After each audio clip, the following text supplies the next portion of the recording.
it's so powerful because it reminds me that like I will meet a lot of women in my lifetime who are going to be, you know, however many steps behind me in their journey.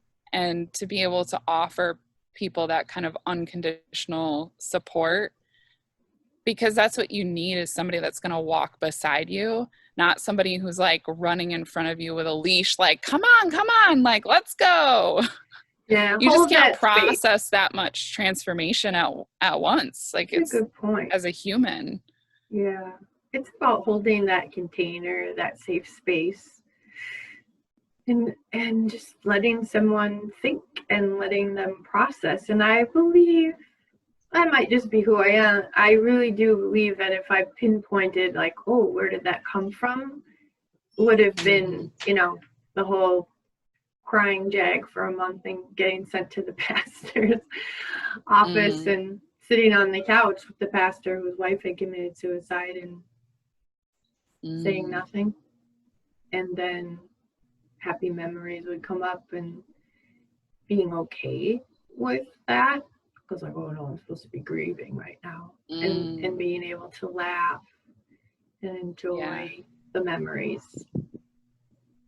And that reminds me of being at, there was a guy that was in high school with me, and his wife was in my grade. He was a couple years ahead of us. We were all in art class together. The two of them drove each other crazy, and we were all just waiting for them to date. Yeah, right. One of those things. And like so they finally did.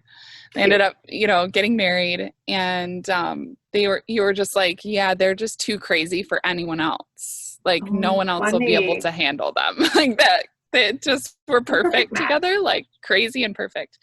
Yeah. But he died really unexpectedly at like 25.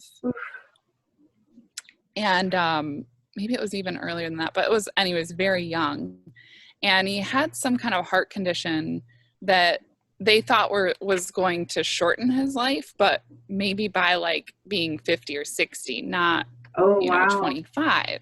Sure. So it was just like literally one morning wakes up and he's gone. Like that's it, done. So crazy.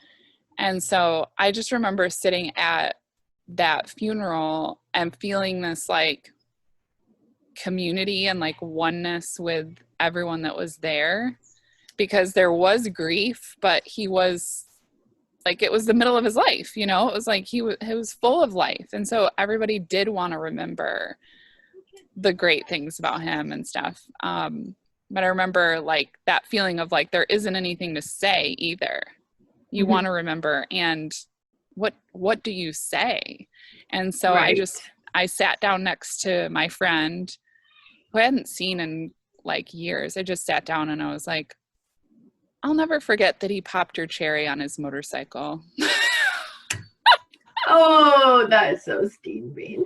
You know, like of all the things, I was just like, as a high schooler, I was this good girl, you know, pure as can be. And when she told me that she lost her virginity, I actually had a panic attack because I was like, felt like I was alone. Like I was the only one left that was waiting until I was married. And I was like, what is happening? Like all of my friends are having sex and I don't know what to do about this. And didn't have anywhere to like process that.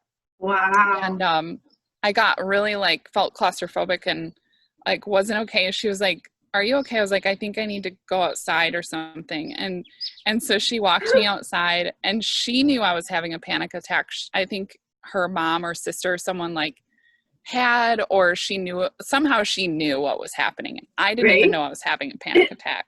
Oh, wow. And it was just like a whole thing. But anyways, that's huge. All of that to say that sometimes it's just like that one, you know, that one connection or that memory or something unexpected in grief that like breaks through that and brings that connection where it's not just sad, but it's really celebrating that person's life.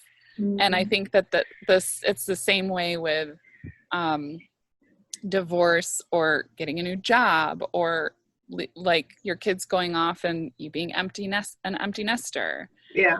The feeling of being able to have joy and grief at the same time, that's what I think. I think that's just the most healing thing, to It be is. able to Well, you're at your soul. do that. You're in non-duality. Mm-hmm. And that's such a relief. Just like, trying to hide who you really are and not being authentic or whatever the word would be, right? It's exhausting. Yeah. Yeah. Same idea. Living in duality is exhausting. Yes. Amen.